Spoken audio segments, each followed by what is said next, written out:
Il y a l'écho derrière, là. Je sais pas, tu t'es branché sur un haut-parleur? L'écho. Oui. Ouais, j'ai mis les baffes pour pouvoir connecter le PC et jouer. Ah, ok. Je me suis mis sur haut-parleur. Quand tu écoutes le son, là, tu sais directement que il y a l'odeur de toute fan qui plane autour de ce son-là. Ouais. Ouais. C'est leur son à peu près. À peu près, c'est ce qu'ils font. De toute leur carrière, c'est exactement. ce qu'ils font. Ouais. Sur mon premier album, Massajas a travaillé sur près de 6 morceaux, sur les 16 titres. Et normalement, c'est avec lui que j'ai commencé l'enregistrement de l'album. Ce son est sorti? Non, il n'est pas sorti. Ah ben voilà, justement. Il n'est jamais sorti. Les gens l'ont jamais. Au total, j'ai fait près de 4 collaborations avec eux qui ne sont jamais sorties. D'accord. Ouais. Donc c'est un peu ça. Okay. Donc c'est avec ce morceau-ci je devais normalement rentrer dans l'arène. Et ça n'a pas marché. Mais finalement, je me suis démerdé pour aller faire le clip avec mon éponyme. Et ça a été considéré comme un défi. Genre, je veux rivaliser avec... Alors qu'on n'est pas dans le même style. On n'est pas dans le même style. Amon, en parlant de style, tu t'es pas posé la question à un moment, vu que tu as le français facile, d'aller en France pour pouvoir rapper comme la Fouine, les Booba et tout ça? Tu t'es pas posé... J'ai tenté l'aventure. Et ça fait partie des problèmes que j'ai eu dans ma musique. Parce qu'en 2014, après le succès que j'ai eu avec Black Boy, elle lui a tout baigné la marque qui est venue après. En 2014, j'étais parti en France pour enregistrer mon album là-bas. Et j'ai signé avec la maison d'édition de Claudie Fiard. On a enregistré un album, Amronisation, qui n'est pas sorti parce qu'il y a eu des problèmes. Alors que c'est un investissement. Voilà. On a eu un problème de contrat parce que à la base... Quand ils ont décidé d'accompagner ma carrière, ils ont discuté avec mon cousin. Et il y avait un accord avec le cousin. Donc, ouais, j'étais embarqué parce que je voulais enregistrer mon album, je voulais faire ma musique. Arrivé sur place, on s'est rendu compte que les termes du contrat ont changé. Il disait non, voilà, bah, ce qu'on a discuté avec le cousin, moi je n'étais pas au courant, mais ce n'est pas vraiment ça. Donc, ce que nous sommes en train de faire actuellement comme travail, il fallait redébourser un certain nombre de sous avant de pouvoir continuer le projet. Donc, ça a commencé comme ça. Après, bon, le cousin ne voulait plus s'en sortir, ne voulait plus investir dedans. Donc, le projet est resté comme ça. Alors qu'on a fini par enregistrer un album. Et moi, j'ai déjà annoncé sur le territoire national que je vais sortir un album. On a déjà fait des affiches, annoncer une date, déjà commencé à communiquer avec les journalistes et psh, le projet est bloqué. Moi j'étais, on peut dire, un dégât collatéral entre deux personnes qui ne se sont pas vraiment bien entendues. Tu vois? Et ça jouait sur ma carrière. À partir de cela, qu'est-ce que j'ai remarqué quand je devais partir en France pour enregistrer mon album? Je l'ai enregistré. Toi tu es un rappeur africain qui quitte l'Afrique pour venir t'exporter en France. Et tu fais du rap purement en français. Alors que sur le territoire français, il y a plein de rappeurs qui font du rap en français mais qui n'émergent pas. Quand toi tu viens d'Afrique et tu veux t'exporter sur le marché européen, il faut à la rigueur que tu puisses avoir une identité dans ta musique, qu'on puisse au moins entendre l'Afrique dans ta musique. Là au moins tu as un plus qui va faire que eux qui sont sur place en France, ils ont envie de découvrir quelque chose de nouveau, une autre culture. Mais quand tu viens purement français, tu n'as pas de base, tu dois débourser énormément d'argent pour pouvoir Qui c'est qui t'a dit ça? Claudie Fiard avec son équipe, quand on a commencé à faire écouter les albums, il m'a dit qu'il fallait que je commence à faire un effort de chanter en langue, qu'on puisse sentir la langue quand je chante et tout. Et c'est ça qui a fait que quand je suis revenu, j'ai commencé à travailler sur l'aspect là. Et sur le nouvel album que j'ai sorti, vous remarquerez que je chante en kabyle, en mina et en français. Je vous ferai écouter quelques titres. Mais j'aimerais pouvoir faire écouter les titres du début, avant de faire écouter les nouveaux titres, pour que les gens puissent juger s'il y a évolution ou régression. Parce qu'on essaie de répondre dans l'opinion que oui, Amron, on ne l'invite plus sur scène parce qu'il ne fait plus quelque chose de potable, sa musique n'est plus de qualité. Alors qu'en vérité, on ne m'invite plus sur les scènes. Parce qu'entre-temps, on est venu me dire, si je veux faire de la musique au Togo et que ça marche, je dois arrêter de faire des posts où je parle de ce qui ne va pas dans la société. Si je veux continuer à chanter au Togo. Quand tu parles de on, Amron, c'est Massajas qui est venu me voir. Ok.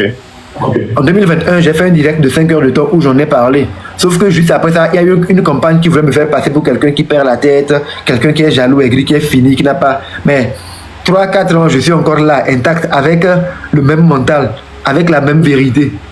Depuis qu'on m'a dit que si tu n'arrêtes pas de faire des posts où tu parles de ce qui ne va pas dans la société, tout, si tu n'arrêtes pas, tu ne peux pas chanter au Togo, j'ai dit non. On m'a carrément mis de côté. C'est ça un fait. Ce n'est pas une question de Amron n'a pas le talent et tout. Vous allez écouter les morceaux que j'ai sortis. Vous me direz si ce n'est pas qualitatif. Donc après d'avoir fait Black Boy, le morceau qui a marqué le temps et qui a créé un buzz et une incompréhension, c'est ce morceau-ci, Original MC. Il est sorti sur l'album en 2010, mais nous l'avons promu en 2011. Et c'était pour initier les clashs. Parce que dans la musique togolaise, on s'est rendu compte que c'était un peu down. On voulait révolutionner les choses. 2010, l'album est sorti avec le titre Black Boy. Et ça fait du tapage. On s'est dit on va aller faire une promo au Bénin. Quand nous sommes arrivés au Bénin pour faire la promo, on s'est rendu compte qu'ils ne connaissent pas vraiment les rappeurs togolais. À part Ali J, Eric MC à l'époque. Alors qu'il y avait pas mal de jeunes rappeurs qui étaient en feu. Comme moi je devais sortir à mon époque, il y avait les Kings qui étaient là, il y avait comment appelle-t-on, le régiment avec Couronès, Speedy, Gino. C'était une génération, on était fous de talent. La musique togolaise n'avait jamais été autant qualitative qu'à cette époque-là. Donc au Bénin on ne nous connaissait pas. Je me suis dit ben tiens, on va essayer de créer quelque chose. Donc j'arrive au Bénin, je commence à titiller le meilleur rappeur de l'époque au Bénin, c'était Blaze. C'est lui qui faisait la pluie le bouton. Il dit voilà, on va faire un match aller-retour avec Blaze. On va clasher Blaze pour dire que voilà, Blaze, le rap togolais est plus puissant que le rap béninois. Donc Blaze vient à Lomé pour un concert. Amron clash Blaze et match retour. Je vais au Bénin pour faire un concert Blaze Amron. Donc ici le but c'était de faire en sorte que le public togolais puisse supporter l'artiste. Donc quand je devais venir, il fallait qu'on vienne et choquer les gens. C'est le clash, on veut innover, on veut inaugurer. Donc le morceau Original MC tombait à point nommé. On est parti faire la vidéo à Accra. Et quand nous sommes revenus, avant de le lancer, on organise une émission sur Africa Hit avec Kevin Dieudonné. Dans cette émission, on a fait la programmation des questions qu'on voulait qu'on nous pose. Parce qu'on a pris l'ensemble des questions et des rumeurs qui circulaient sur moi à l'époque pour les mettre dans l'émission. Donc on a fait l'émission, on l'a sorti.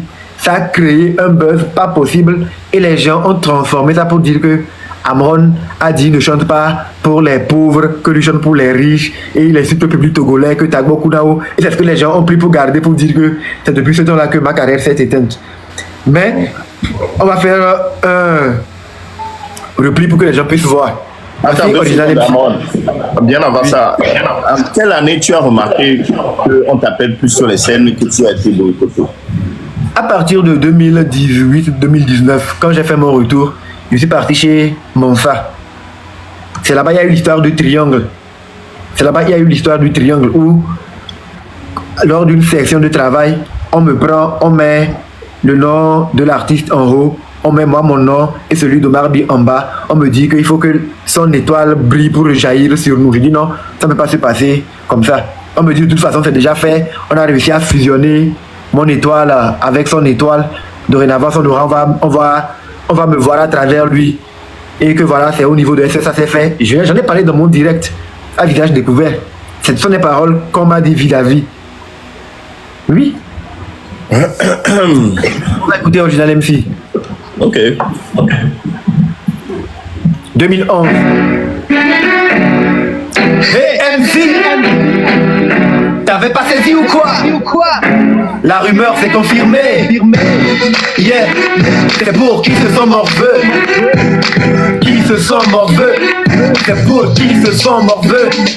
Yeah, original MC, à la voix tonique, j'explose dans les bacs avec un score mythique. Pas d'adjectif à la hauteur de mon talent, le moins qu'on puisse dire c'est que je suis excellent. MC, casse-toi, viens pas tester, t'as pu constater que j'étais apte à riposter.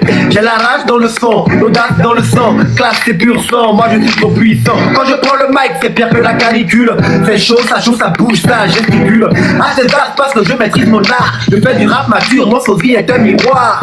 Mon calibre c'est des tas de X plus L. Ma résolution c'est des milliards de mégapixels. J'ai pas de taille, j'ai pas le temps pour la racaille. Original MC, mon succès n'a pas de faille. J'ai pris le rap par les cornes, mes tubes cartonnent. Mon flow me passionne, mon nom c'est Amron. Je suis posé des pâtes, t'es supposé me respecter. Original MC, le rap à son maître. J'ai pris le rap par les cornes, mes tubes cartonnent. Mon flow me passionne, mon nom c'est Amron. Je suis posé des pâtes, t'es supposé me respecter. Original MC, le rap à son maître. Point de repère, tu sais que je suis le maître. Dans l'arène du rap, tu sais que c'est moi l'ancêtre. Mon éponyme a fait l'effet de nucléaire. Dès le coup de départ, j'étais à des années-lumière. Trop stylé, j'avais le faux bien défié. Trop superstarisé, j'avais des fans émoustillés. Professionnel dans l'art de rimer les mots. Mon genre intellectuel n'a fait que briser des mots. Comme on veut, on me traque et on me piège. On veut avoir ma peau, qu'il vente, qu'il pleuve ou neige. Trop de jaloux contre moi, c'est son idée. Ils tiennent des canisses, mais dans ma main, j'ai une épée. Ils pensent à m'imiter, donc ils vont se limiter. Car ils manquent de volonté, donc ne pourront me supporter stéréotypé. Tu peux le dire à qui tu veux. Ce sont un ou choix pour qui se sont morveux. J'ai pris le rap par les cornes, mais tu me cartonnes. Mon flow me passionne, mon nom c'est Amron. Je connais des paquets, t'es supposé me respecter. Original MC, le rap à son maître. J'ai pris le rap par les cornes, mais tu me cartonnes. Mon flow me passionne, mon nom c'est Amron. Je suis connais des paquets, t'es supposé me respecter. Original MC, le rap à son maître. J'ai peur de personne depuis que mon single cartonne. Ratatatata, je te mets des mots qui détonnent. Le cas d'école, j'ai toujours les meilleures notes. Je prends de l'envergure, donc j'ai toujours gardé ma côte. Mythomane, ton style est périmé. Prends-en de la graine si tu veux t'éterniser. Mon flow est trop beau, trop pro, elle dit trop gros. Après analyse, on m'a dit qu'il est trop costaud. Abominable, j'ai lu le procès verbal. Depuis la maternelle, ta ménopause est cérébrale. Ton ADN est celui de trisomique. Malgré autotune, ton vocal est catastrophique. Embrumé, t'as besoin de ma lumière. Avant de balance des rimes humanitaires. Négro, tu peux le dire à qui tu veux. Le sang est un mouchoir pour qui se sent morveux. J'ai pris le rap par les cornes, mais tu me cartonnes. Mon flow me passionne, mon nom c'est Amron. Je suis posé, viens pas t'étais supposé me respecter. Original MC, le rap à son maître. J'ai pris le rap par les cornes, mais tu me cartonnes. Mon flow me passionne, mon nom c'est Amron. Je suis posé, viens pas t'étais supposé me respecter. Original MC, le rap à son maître. Yeah, yeah. Donc voilà. Entre autres. Yeah. Yo. Ça c'est original MC. Donc entre autres, les rumeurs qui circulaient sur moi, c'est que Amron ne fait pas la musique. Oui. Amon, qui c'est qui était en haut du triangle? C'était la question qui revenait. Centrinus. C'était à Monsa, j'avais signé à Monsa en ce temps.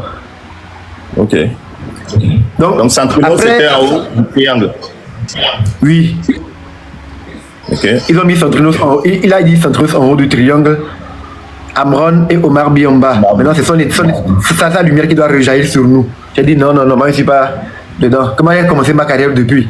Il se peut que moi je sois en haut. Et le travail me dit non, c'est pas possible. De toute façon, c'est déjà fait. Il a réussi à fusionner nos étoiles. Et il a fait lors du concert qu'on a fait au niveau de SOS Village d'enfants. Entre-temps, quand j'en parlais, on a voulu me mettre dans un problème en me faisant passer pour association de malfaiteurs. On nous a convoqués à la justice, moi et 2 autres personnes disant que oui, c'est ensemble que nous sommes là à travailler pour salir l'image de l'artiste par jalousie. J'ai dit non, j'ai restitué encore les faits. J'ai fait ma dépouille. Et Centrinus. D'accord, ok. Ah ouais, ok. Son producteur nous a convoqués pour c'est qui les 2 autres artistes? Il y avait, pas les 2 autres artistes, il y avait Bobino et Samuel Sam. On dit association de malfaiteurs.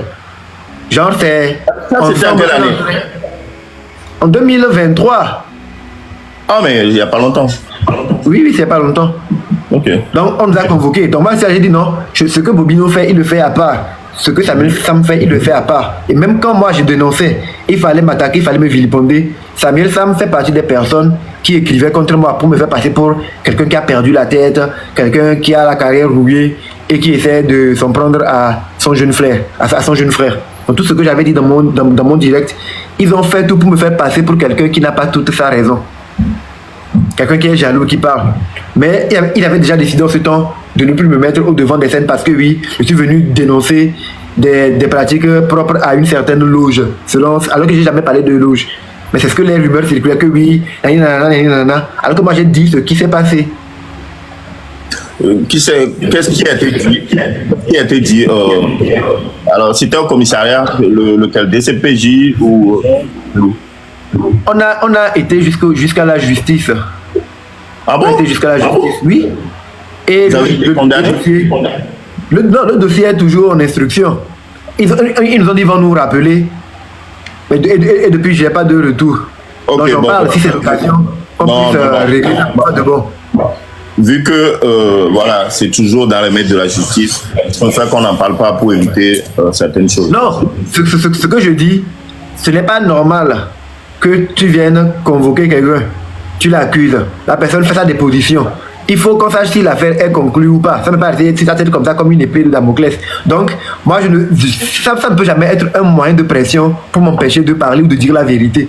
Genre, si je parle, je vais avoir peur que oui, comme le dossier est au niveau de la justice. Pourtant, je dis la vérité. Je suis prêt à aller en prison pour ma vérité. Comme aujourd'hui, j'affirme que le Togo est une propriété de tous les Togolais. C'est une vérité pour laquelle, si on veut m'arrêter pour elle, je suis prêt à aller en prison, ça ne me dérange pas. Mais ça ne va pas changer. Les faits que j'ai dit se sont produits. Les faits que j'ai dit se sont produits.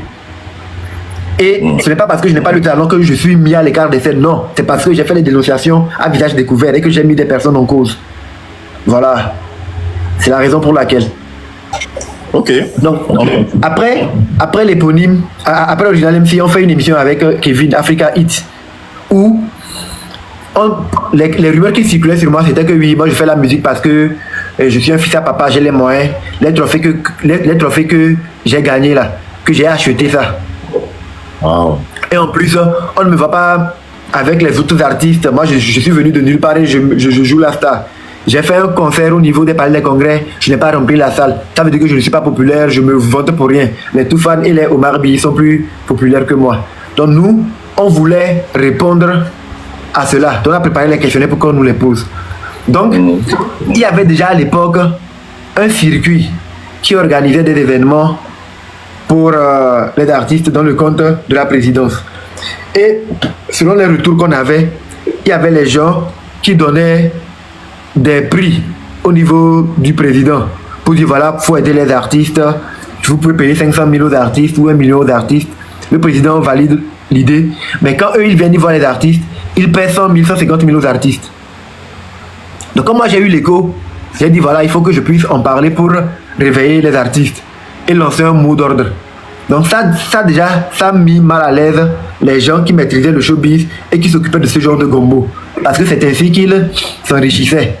C'est-à-dire, ils vont au niveau de la présidence, le président veut faire des projets pour soutenir les jeunes, il leur présente des budgets qu'on accepte pour que ça puisse profiter aux artistes, pour que les gens puissent améliorer leurs conditions de vie. Mais eux, ils viennent maintenant, ils sous-traitent ça et puis ils paient mal les artistes. Donc comme moi je l'ai su, j'ai voulu dénoncer pour que ça remonte au niveau de la présidence. Donc dans le direct, j'en parlais aussi. C'est à cause de l'information là, ils ont transformé mes dires pour me noyer et me désolidariser des autres artistes. Donc d'abord, je commence à dire que voilà, il faut que les artistes se donnent de la valeur. Il faut qu'ils puissent être fiers d'eux, mais se vendre cher. S'il n'y a pas d'artiste, il ne peut pas avoir d'événement. Donc on doit parler d'un point commun. Quand c'est un concert organisé par la présidence et on nous appelle de venir chanter, on exige que minimum notre cachet c'est 300 000, pas en bas de ça. C'est que l'artiste qui doit toucher le plus bas là, c'est 300 000. Et les autres, c'est en fonction de leur niveau. Voilà.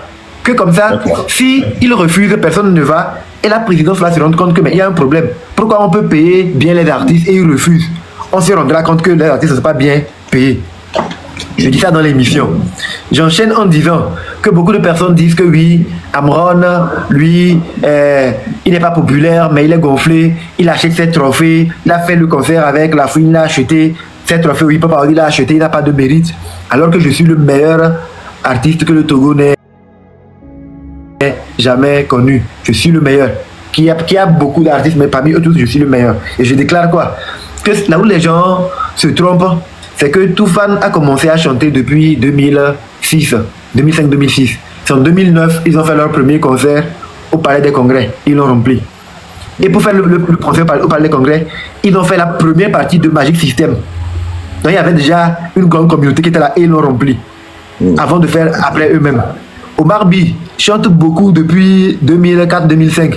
C'est en 2009-2010 aussi qu'il a fait un concert. Donc il a pris plus de 3-4 années à préparer sa fanbase.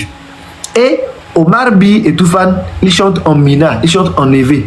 Donc leur public est plus élargi. Les pousse-pousse, les vendeuses au marché, les gars qui sont des cordonniers, les mécaniciens, chantent facilement leurs chansons. Voilà. Or moi, je chante en français, donc mon public est beaucoup plus intellectuel. Donc c'est le mot, mon public est intellectuel là que j'ai dit. Ils ont dit, vous avez vu, Amron dit qu'il chante pour les riches et non pour les pauvres. Il ne chante pas pour les pousse-pousse, pour les PDV. Alors que moi j'expliquais une situation pour dire, voilà, ceux-ci, ils remplissent plus les foules, ils attirent plus les foules, ils ont plus de public que moi. Parce que moi, le fait de chanter uniquement en français, ça me limite. Ils ont transformé mes dires en même temps. Et maintenant, ils disent aux autres artistes, vous voyez, Amron, c'est parce qu'il a des moyens qu'il trouve que les 150 000 qu'on vous paie, ce n'est pas assez. Vous voulez le suivre, lui, il est déjà un fils de gosse, un gosse de riche a déjà de l'argent, vous voulez le suivre dans ce qu'il fait, il va vous noyer. Il dit déjà qu'il est meilleur que tous les rappeurs, il veut se mettre comme étant votre leader. Et dans l'émission là, on a annoncé le concert avec Blazin. Quand je disais que j'étais le meilleur et tout, il dit voilà. Donc je fais l'annonce pour que les artistes se mettent derrière moi. Que le public se mette derrière nous. Parce qu'on va affronter Blaze, Togo contre Bénin. Dans la foulée après, Blaze vient. On va au concert. Les gens sont venus au concert pour tuer Amron, pour faire monter Blaze. Oh, oui, les Togolais. Que le fait il est gonflé, non. Il dit qu'il est le meilleur, PDV au coup, non. Il ne chante pas pour les PDV. Donc il venait. Quand je sortais pour chanter, il crie sur moi. Oh, il te siffle. Oui. Et comme Blaze vient, il donnait plus de force à Blaze. Alors que c'est un concert. Oui, et c'est un concert qu'on a fait sur fonds propres. Le producteur, il était dans la cosmétique, il a mis les sous fonds propres à son sponsor pour pouvoir faire ce concert-là. On s'est dit, on va rentabiliser, on va aller faire aussi au Bénin. On voulait créer quelque chose dans le showbiz. Ils disent non, niet. Ils sont venus pour crier, donc ils ont saboté le concert. Donc il y a une communication qui a été faite pendant que nous on a ramené Blaze, on faisait la communication, on passait sur les chaînes télé, on disait voilà, vous voyez, il veut montrer encore qu'il a de l'argent et tout, et vous allez aller vous humilier là-bas et tout. Faut pas aller. Et maintenant ceux qui devaient venir, ils devaient venir pour faire une leçon à ce fils de soldat qui était gonflé et qui voulait narguer le public togolais. Celui-là qui était en train d'insulter les pauvres. Donc la communication a commencé sur moi comme ça. Que voilà. Et tout le monde a dit que Amron, c'est fini. C'était en 2011, ça. C'est en 2011. Donc la rumeur a circulé. La rumeur a circulé que voilà, Amron a et Zou. Et même que j'ai insulté King Mason et Madame Abitor parce que c'est eux qui chantent en Mina et tout. Donc que les Zou. Donc ils ont tout fait pour que je sois détesté et éclaté. Quelques temps après. Voilà, j'ai assumé ça. Quelques temps après. On s'est séparé avec mon producteur. Il ne pouvait plus investir dans la musique. À la base, c'était un musulman. Et avec tout ce qui se faisait et tout, on disait voilà, il mettait de l'argent dans la musique sur un artiste qui n'était pas bancable, que je n'étais pas rentable et tout. Donc il ne pouvait plus continuer. Donc, Amron était présenté déjà à cette époque comme si c'est un flop. Un artiste qui est arrogant, qui est impoli, qui ne respecte pas les gens. Donc ce n'est pas la peine de pouvoir l'écouter. Donc il faut l'abandonner. Donc quand le producteur a arrêté, à l'époque j'avais déjà commencé à avoir des problèmes avec mon manager qui plus tard m'a fait revenir signer à Monza et qui fait le schéma du triangle pour me dire que lui a fusionné mon étoile avec celui de son artiste. Donc en 2011 déjà quand on s'est séparés, il y avait des problèmes et il a dit que maintenant que eux ils m'ont laissé parce que eux ils savaient que c'était eux qui investissaient dans ma musique et le public togolais pensait que c'était mes parents, que j'étais un fils à papa. C'était l'image que les gens avaient de moi, alors que c'était un producteur qui était derrière moi. Donc quand il me lâchait, mon manager me dit que oui, maintenant qu'il me lâche, on va voir comment je vais m'en sortir à Lomé. Ça va chauffer sur moi.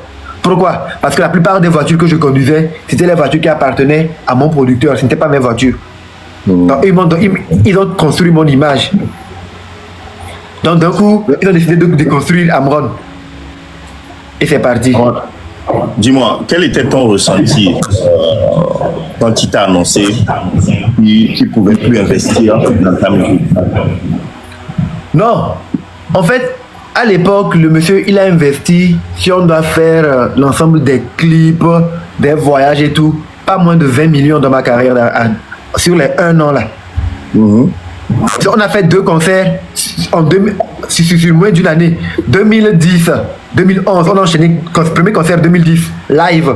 Deuxième concert 2011, on a fait venir Blaze. À mon premier concert, on a fait et chanter presque tous les rappeurs et artistes qui étaient en vogue au moment.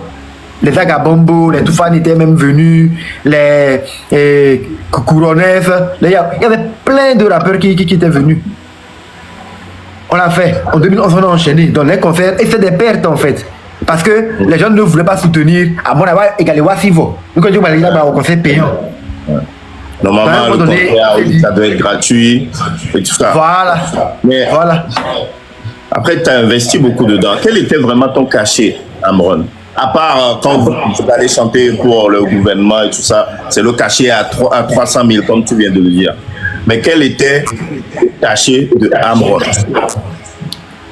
Ce qui est curieux, de 2010, quand j'ai commencé ma carrière on était avec sous-production et avec monsieur Nimaga Mohamed Bamba comme manager, jusqu'à ce que je ne quitte la production, je ne prenais pas de cachet. C'est-à-dire que même quand on chantait et il fallait payer 150 000 ou 200 000 francs, moi-même je ne prenais pas un seul franc dedans. Parce que c'était considéré que c'est de l'argent qu'on investissait dans la production. Comme j'ai dit, quand je suis parti faire la vidéo à Boss Player, moi-même, c'est 2 millions que j'ai payé aux gars de Boss Player. Ils sont là, ils sont témoins. 2 millions cash qu'ils ont pris chez moi. Mais quand on devait faire le clip Black Boy, c'est 3 millions à Libreville. 3 millions ils ont pris. Et c'est monsieur Sako Malamine qui avait déboursé les sous là. Parce que papa voulait plus investir là-dedans. Oh, moi, je me suis dit que je me lançais avec. Donc, moi, j'ai mis mes 2 millions. Donc, après, c'est moi, je me débrouille. C'est l'une des raisons pour lesquelles je n'ai plus jamais voulu retourner en arrière parce que j'ai sacrifié les études me disant que je vais faire la musique. Donc quand tu as encore des difficultés, tu te dis que si tu échoues, les parents diront voilà, mes petits frères, ils sont hors du pays. J'ai un petit frère qui actuellement il travaille en France dans une grande structure et tout. L'autre il est à Ouaga, à l'école de cinéma. Moi j'ai dit non, moi je vais faire la musique. Ok, donc quand on t'invite sur les concerts et autres, tu ne prenais pas de cachet, c'était gratuitement? C'est pas gratuitement. Les cachets qu'on payait, moi je ne les touchais pas. Et ça se négociait avec le manager. Le manager. Et c'est lui qui prenait le cachet, il ne te donnait rien. Non, c'était le contrat qu'on avait. Si on investit dans ta musique. Ouais. Donc moi, ce qui était le plus important pour moi, c'est de chanter, faire des scènes, montrer mon talent. D'accord. Et donc, finalement, il a vu que voilà, tu n'étais pas trop rentable. C'est ce qu'ils ont déclaré quand on a eu des problèmes. Ils m'ont dit, ils vont me laisser et on va voir comment je vais me débrouiller. Donc, à partir de ce moment... Mais entre ce qui... tu t'es fait huer par rapport à la venue de Boss Player. Blaze. Blaze, pardon. Tu t'es fait huer au Togo. Et lui qui vient t'annoncer directement que voilà, qu'il ne pouvait plus investir dans ta carrière, pas immédiatement, mais quelques mois après, c'est quelques mois après. Voilà. Quand il t'a dit ça, quel était ton ressenti? Moi, je voulais savoir, est-ce que c'était le coup de poignard, là c'est fini pour Amron, ou tu t'es parti te cacher quelque part pour pouvoir digérer ce qui vient de se passer? La rupture est intervenue en octobre 2011. Et sincèrement, ça a été un coup dur, un coup pour mon moral. Et j'avais essayé de me réconcilier, d'essayer de renouer contact. Et parce que je ne comprenais pas vraiment pourquoi il fallait que ça s'arrête de façon brusque. Il y avait des projets en cours. Après, quand on a été à Libreville, la phase suivante était d'aller faire un clip à Dubaï. En 2011 déjà. Et c'était pour le projet du deuxième album qu'on devait lancer. On le préparait déjà. Il devait avoir une marque Amron qu'on sortirait. Ça s'arrête de façon brusque et je me pose des questions, mais comment je vais m'en sortir? Mais je me suis dit, ben tiens, je dois pas laisser tomber parce que avant que je les trouve, je m'étais pas même mis à un niveau. Et c'est ça qui a fait qu'ils ont accepté d'investir déjà sur moi parce qu'il y avait le buzz. Quand je suis rentré avec l'éponyme, un clip fait à Boss Play à 2 millions, c'est dit, mais qui, si le gars vient automatiquement et il met 2 millions pour un clip, c'est que derrière, quelque part, il doit avoir beaucoup d'argent. Ouais. Donc quand le président devait travailler avec moi, il savait. Oui. Est-ce qu'il venait te dire quand il partait négocier, quand tu prenais... Oui, bien sûr. Ok, est-ce qu'il venait te dire combien il partait? Oui. Il y avait des cachets de 200 000, 300 000 et tout. On réinvestissait pour des coms. D'accord. Est-ce qu'à un moment donné, est-ce que quand il t'a annoncé ça, tu as pensé à papa? Quand il te disait, va plutôt faire tes études au lieu de chanter? Non, là-bas, j'avais encore énormément d'énergie. Je savais que moi, j'allais rebondir. Ok. Puis même quand je travaillais avec eux, il y avait pas mal de personnes qui proposaient de m'aider. Mais comme j'étais sous production, il y avait des aides qui ne venaient pas. Parce que tu es un producteur, il faut respecter certaines choses et tout. Tu ne peux pas aller dans certains endroits, même quand on t'invitait, parce que tu devais respecter les consignes de la production. Donc, je ne m'étais pas inquiété. Je savais que j'allais rebondir. Et j'avais le talent. Et j'avais déjà l'image. Donc, en 2011, tout s'arrête. Et 2012, il faut rebondir. Je vais voir Lou Brown. Et je commence maintenant à enregistrer mon deuxième album. Et l'album devait s'appeler Dreamers. En ce temps, j'ai un ami avec lequel j'ai monté la chorégraphie de mon tout premier concert. Il s'appelle Pacom Adoté. Il est en France actuellement. Donc il me présente un de ses amis. Il s'appelle Martial Chao. Martial Chao, il vient, c'est un jeune qui a le verbe, intelligent, il est speed. Et on va commencer à travailler ensemble. Avant moi, Martial Chao n'avait pas de l'expérience dans le domaine du show business. C'est avec moi qu'il a commencé et je l'ai pris comme étant mon manager. Donc, tout ce que j'avais eu comme expérience en ayant été avec les Toufans, après en ayant été sous production et tout ça là, on échangeait, je transmettais et je lui disais un peu comment les choses devaient aller. Et je trouve l'opportunité d'enregistrer le morceau Alléluia tout baigne, le morceau Dreamers et tout. Et je dois lancer l'album parce que maintenant j'ai les titres qui doivent constituer mon album. On le fait écouter, l'album il est super puissant. On doit le lancer. Donc, je tombe sur un ami à mon papa, un ancien ami à mon papa, monsieur Olivier Amela. Et c'est lui qui voulait m'aider au début de ma carrière, mais bon, ça n'a pas été le cas. Donc je lui dis à tonton, je veux pouvoir me relancer pas pour ma carrière. J'ai un album qui est en train de venir et je veux faire une nouvelle vidéo. Mais il faut que je fasse une vidéo qui soit en deçà de ce que j'ai déjà eu à faire. Et je veux faire ma propre marque aussi. Donc j'aimerais que tu puisses m'aider. Il me dit ok, je vais t'aider pour le clip. Ça va coûter combien? C'est Richou Kingston qui a négocié avec Bomb Factory de Jeff Atiogbe pour que je puisse faire la vidéo Alléluia tout baigne là-bas. Et Jeff Atiogbe m'a facturé Alléluia tout baigne à 4500 €. Il est là. Pourquoi Alléluia tout baigne, 4500 €. Pourquoi c'est aussi cher? À l'époque, faire des clips... C'est là où les Toufans font leurs clips aussi. Hein. Exactement. Donc après Boss Player, ils sont allés chez Bomb Factory. Donc moi, après Boss Player, Richou m'a donné le tuyau et je suis allé à Bomb Factory pour faire aussi la vidéo là-bas. Ça aussi, ça a été perçu comme ah bon. Donc il veut nous challenger quoi. Alors que non, quand vous ouvrez là-bas, vous faites quelque chose de beau, ça doit pouvoir inspirer les autres à faire comme vous. Tout simplement. Donc, je vais à Bomb Factory, 4500 € pour Alléluia tout baigne, avec la Ferrari et tout ce qu'il y avait dedans. Et c'est avec le clip là j'ai lancé ma marque. On va écouter le morceau Alléluia tout baigne. Vous verrez à qui je fais les dédicaces en début. C'est toutes les personnes qui ont été témoins de mon histoire quand j'étais tombé. Et tout le monde disait que après le flop du concert avec Blaze, où le public est venu me huer Amron était fini, ne peut plus jamais se relever au Togo. Mais Alléluia Toubaigne est venu en 2012, avec lequel j'ai lancé la marque 3B. Et toutes les personnes qui ont vécu au Togo entre la période de 2012 jusqu'à... Ah, merci beaucoup à toutes les personnes qui envoient les cadeaux. Merci pour la force. À partir de 2012 jusqu'en 2015-2016, ceux qui ont vécu au Togo, il n'y a pas une marque qui a marché et qui a marqué la jeunesse plus que 3B. Be Black Boy. Ah, mais c'est ce que les gens sont en train d'écrire. Exactement. Parce que là, ouais, je vois 3B, 3B, 3B, 3B, ouais. C'est ça. De 2012 jusqu'en 2015-2016, c'était la marque qui marchait partout, quoi. De Lomé à Saint-Cassé, même à l'extérieur du pays. Au Niger, à la diaspora, au Niger, au Mali. Les Toufani, ils allaient à des concerts au Niger, au Cameroun, ils revenaient me dire, mais comment tu fais? Et t'as marqué déjà là-bas. La marque a marché au-delà des frontières togolaises. C'est pas... C'est pas... combien? 20 000 francs? Non. J'ai ramené des t-shirts de grosse qualité, d'une grande qualité, parce que je les faire en Chine. C'est combien le t-shirt? Parce que j'ai vu... 8 000, 10 000. Okay. Non, maintenant, il y en a qui achetaient et qui revendaient à 15 000. Ok. Voilà.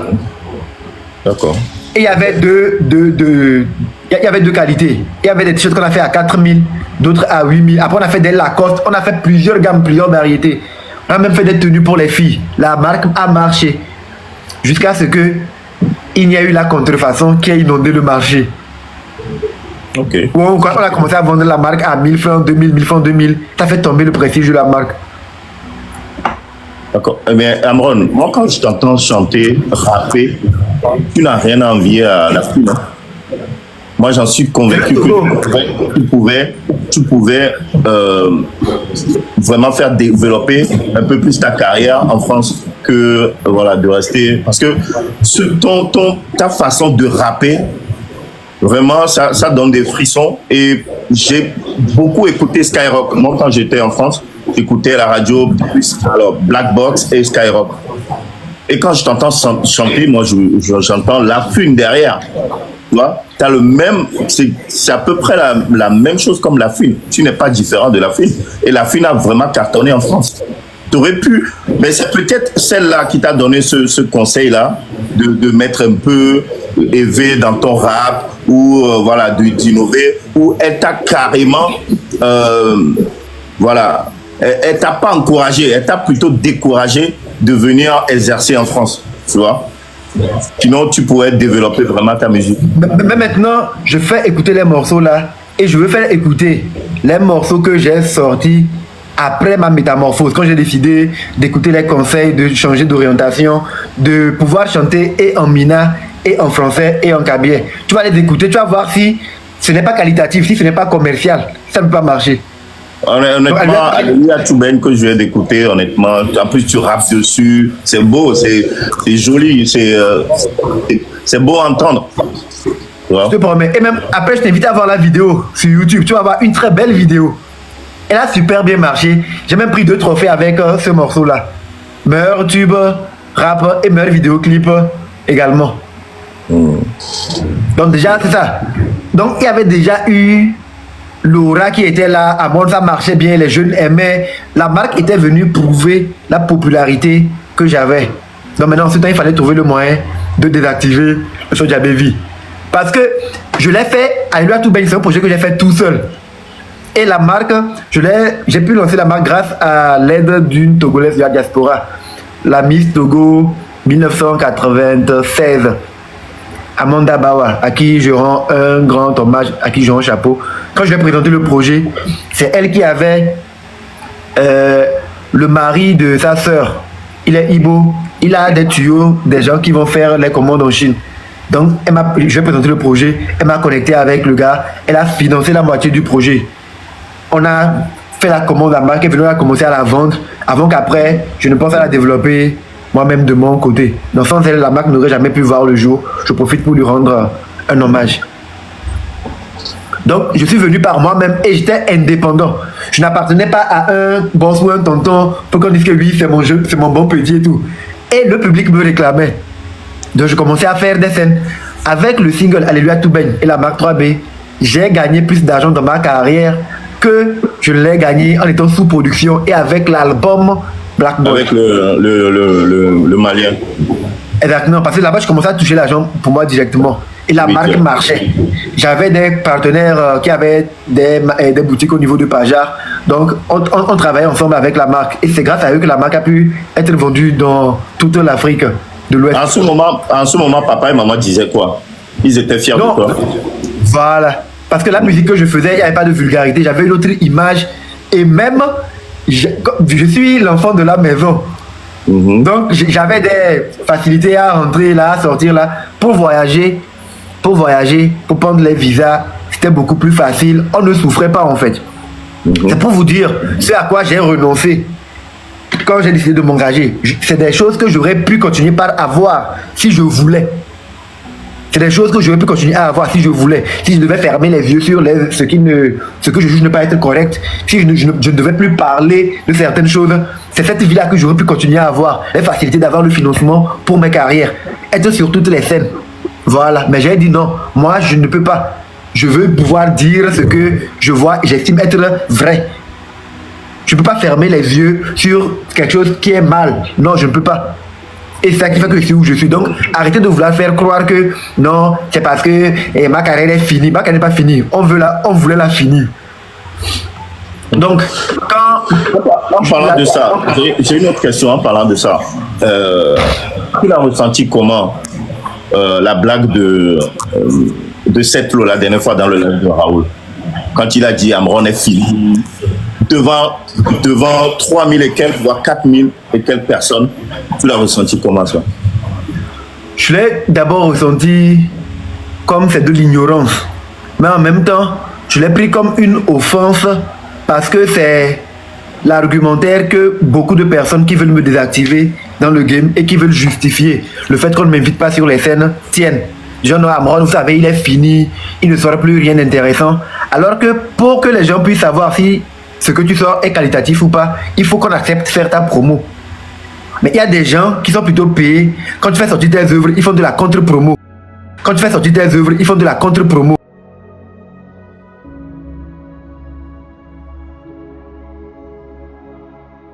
Comme je l'ai dit, ça n'a pas pu sortir avec les Claudifiards. J'ai pris un coup moral parce qu'il y a eu beaucoup d'investissements.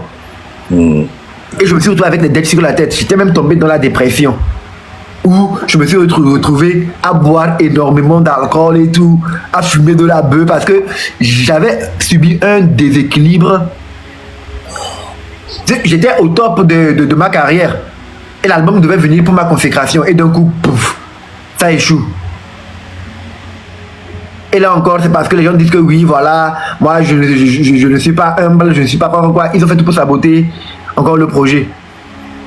Et je tombe en déprime. Donc pendant de 2015 à 2018, je travaillais sur moi, sur l'avatar que je devais porter en tant que nouvel artiste. Il fallait que j'apprenne maintenant à chanter en kabye et en mina, à apprendre à composer en kabye et en mina, parce que c'est typiquement en français, je chantais avant. Ça prend du temps. Donc au moment où j'annonce, donc écoutez, en 2011 quand j'ai quitté la production, on m'a dit que je vais souffrir, on va voir comment je vais m'en sortir à Lomé. 2012, Dieu aidant, Alléluia tout ben vient et ça fait un boum, ça marche. 2012 jusqu'en 2015, ça marche bien. 2015, je pars pour l'album, ça ne marche pas, ça échoue, je me mets à l'écart des scènes. En 2018, quand j'annonce que je vais revenir devant de la scène, c'est en ce temps que le manager me contacte. Quand c'est séparé en 2011 jusqu'en 2015, j'ai essayé qu'on se réconcilie. Il n'a jamais voulu me donner suite. En 2015, j'ai arrêté. J'ai décidé de recommencer autre chose. 2018, j'annonce mon retour. Il me fait contacter par un de mes cousins pour me dire voilà, le manager avec lequel j'avais des problèmes il y a de cela 7 ans veut maintenant qu'on puisse se voir aujourd'hui pour discuter. Une collaboration. Pour faire la paix. Voilà. Donc je vais le voir, il me dit voilà, bon, mais il est temps qu'on enterre la hache de guerre, qu'on puisse laisser tomber tout ça derrière nous et tout. Mais de savoir qu'à l'époque on travaillait ensemble, l'autre a beaucoup investi sur moi et on a eu que des pertes. Sans dire que la plupart des pertes qu'on a eues pour les concerts étaient dues à son manque d'expérience et aux décisions unilatérales qu'il a imposées. Comme par exemple, imaginez avec le temps et de l'expérience, Et aujourd'hui, il a pu savoir que quand on veut faire un concert, il faut commencer la com au moins un mois à l'avance, ou même 2 mois à l'avance. Nous, on a voulu faire un concert. Et c'est à 2 semaines du concert, on sort les affiches pour mettre en ville les panneaux. Donc le concert est passé avant que les gens ne se rendent compte qu'il y avait un concert. Donc c'était un coup d'amateur. Ça plombait la communication.